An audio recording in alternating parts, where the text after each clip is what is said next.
Alam mo ba, na ganito pala kasikat itong si Range sa Visayas. Siksikan talaga ang venue pag nalaman ng mga tao na si Range ang tutungtong sa entablado. Kumbaga kung usapang rap music ay nasa pinakaitaas pala itong si Range. Kung gaano kainit si Flo G sa Luzon, ay ganun din pala si Range sa Visayas.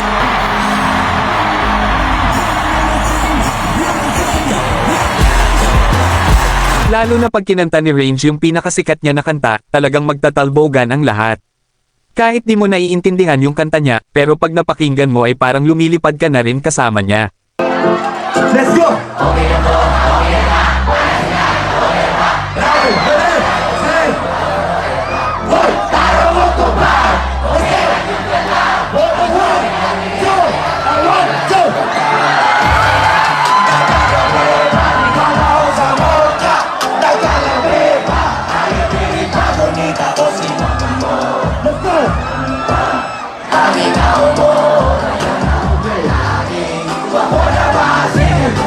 Ang totoo niyan, malaking tulong ang naibigay ng Flip Top kay Range sa career niya. Kasi nga dito siya sumikat sa pagbabattle rap, kahit madami siyang talo ay paborito pa rin siya ng mga tao.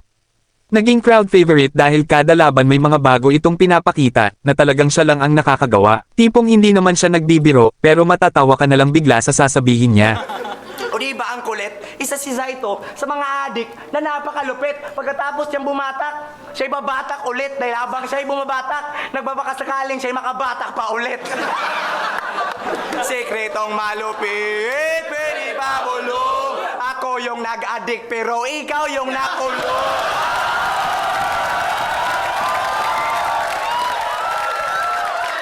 Ako pag may battle sa Manila, magdamagang nag-ensayo para di mapahiya mga Cebuano sa pagtapak sa entablado. Ako'y kabado pat barado, manalo man o matalo. Ang importante, mabigyan na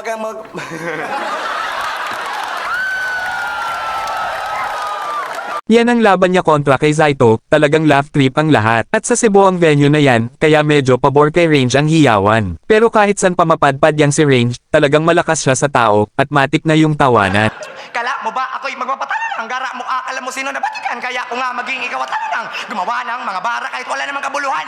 Ako si Damsa Wata.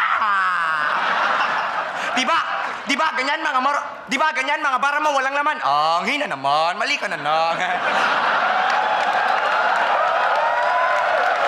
Yo, kinalaban mo kasi ako tingin mo sa akin. Mahinang nila lang. Mali ka na yan, Dam.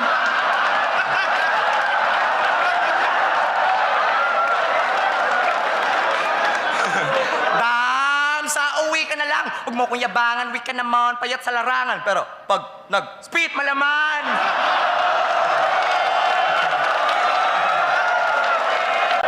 Si Damsa, mahilig din to sa baliktaran. Pero ikay walang galing, dala niya espada sa tuwing. May laban pero halata na bading. Sasapitin ko sa'yo'y hindi malagim. Kasi alam ko naman na babaliktarin mo rin ang espada, gagayahin mo na naman si Batusay. Kaya yung baram, tangila. Kaya yung espada mo walang talim. Yun pala yun.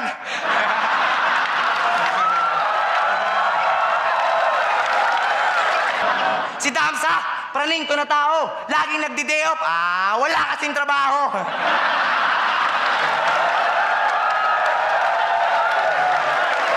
Pero nawala ng gana mag-battle rap itong si Range dahil nag-focus ito sa rap music. Lalo na nung sumikat mga kanta niya sa Visayas, ay tuluyan na nga itong nawala ng gana lumaban.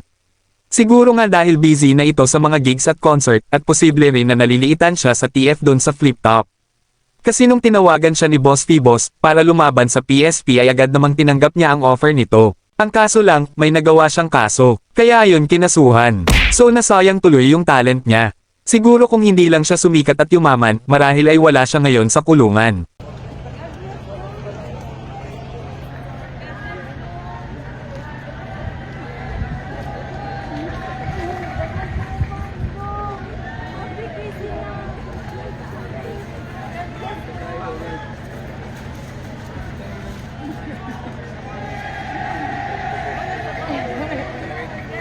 Pre, ano naman? Sabi pre. Abuto ko yung dalawa.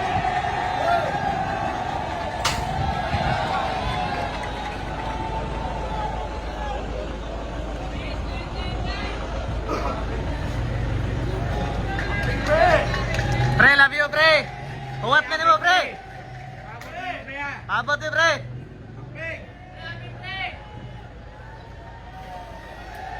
Ah, shit. Ah, kita eh, gata.